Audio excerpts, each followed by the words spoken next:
agus inis an lína tá Alasdair Allan ball SNP de chuid Pharlaimint na hAlban.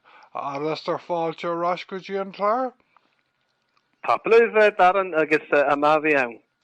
Okay, Alasdair, tá reachtaíocht ag dul tríd Pharlaimint na hAlban maidir leis an Gaelic, ach ag an am céine tá gearra siar an mbliana maidir leis an mhaoinú atá ag dul go hagruachtaí Gaelic in Alban. An féidir a insin dom, cad é an scéal maidir leis an Gaelic in láthair na hóra Alasdair mar a bhaineann sé le Rialtas na hAlban?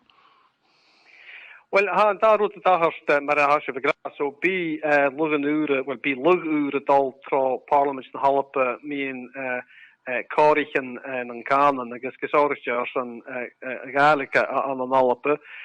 Agus ha mis dachach gon bí rutan math an sin ar san inmhe a chanin agus cuiteoch ar san na buan an a gopad ar san a chanin. Ha Phríora cuiteoch go ganú am ha gari an am chan am díad ar san a Gaeilge ach gan thulle budget a hacan an hAlba. Is gas gewil Rialtas an Lumain a gearg an dereket a het sian gynna Pharlaimint agus kuitjes mód yn smach gehaunle is kishin agus edeket saun Lumain ha haast. Okay, tá toghcháin Westminster chuna bheith ar siúd mbliana agus tá toghcháin Pharlaimint na hAlban ag tarlú mbliain fiche sé.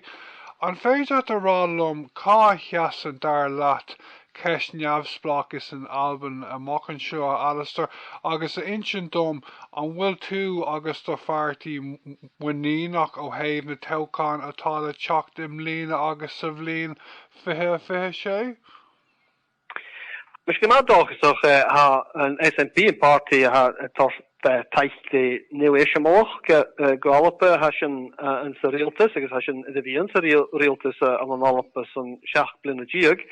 Agus ha mis dachach cuiteoch gan bí sin agus cínteoch gan bí sin currúirte an airgeid go bhfuil mandate acinne an hAlba ar san referendum éile it nu éisiach.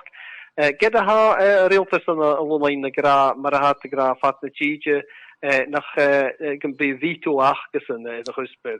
A ha mis munich go an teichgaun ar san referendum eile agus Commission General Hús agus ha sin dachach mé na tuí a ha go Pàrlamaid an Lumain ag well chuige festach déidir na bliana sache agus ar san a Pharlamaid a hacan an hAlba an a dabíle si a ríchet.